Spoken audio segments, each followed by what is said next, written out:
Kaloka na itech. Bardagulan ni na Kim at Paulo, kinagiliwan. I've seen a lot of change, been through a lot of pain. Some things are not the same as they were a year ago, but all will be okay. I move on each and every day. The past.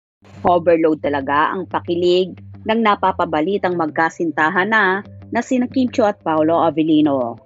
Kahit saan mang social media ay trending sila palagi at sinusubaybayan ang kanilang galawan. Nagbahagi kasi si Paolo sa kanyang ex, dating Twitter account, ng #AskPau, kung saan pinagkaguluhan ito ng kanilang mga supporters. Bawat tanong sa aktor na mga fans ay sinasagot niya ito.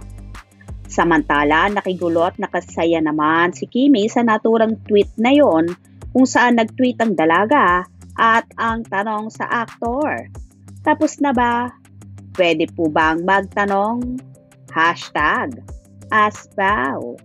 Kung saan sinagot naman ito ni Paulo nang hindi pa. Nagbahagi naman si Kim ng video kung saan tila inaalaska ang aktor at tinanong kung tapos na ba. Bakit?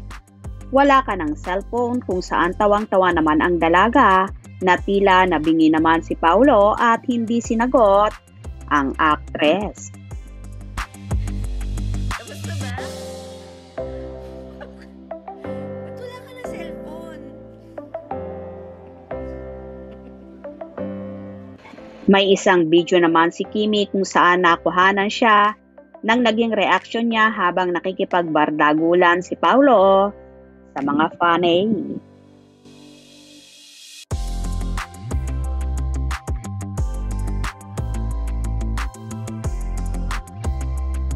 Ayon naman sa ilang fans, nagselos daw si Kimi kaya kinuha at kinumpiska ang cellphone ng aktor. For sure, hindi naman nagselos si Chinita Princess. Ang pagkuha niya ng telepono ni Paulo ay para lang asarin ang binata. Pero hindi naman napipikon si Paulo kapag si Chinita Princess na ang gumagawa ng ganyan sa kanya. Isa lang ang ibig sabihin nun, love talaga ni Kim si Paulo at ganon din naman si Paulo sa dalaga na kahit anong ipagawa sa kanya ng actress ay hindi siya napipikon. Bagkos, game na game pa siya sa mga task ng multimedia idol. O diba? So cute talaga ng Kim Pao sa pagpapakilig. Hope you enjoyed. Please subscribe for more info.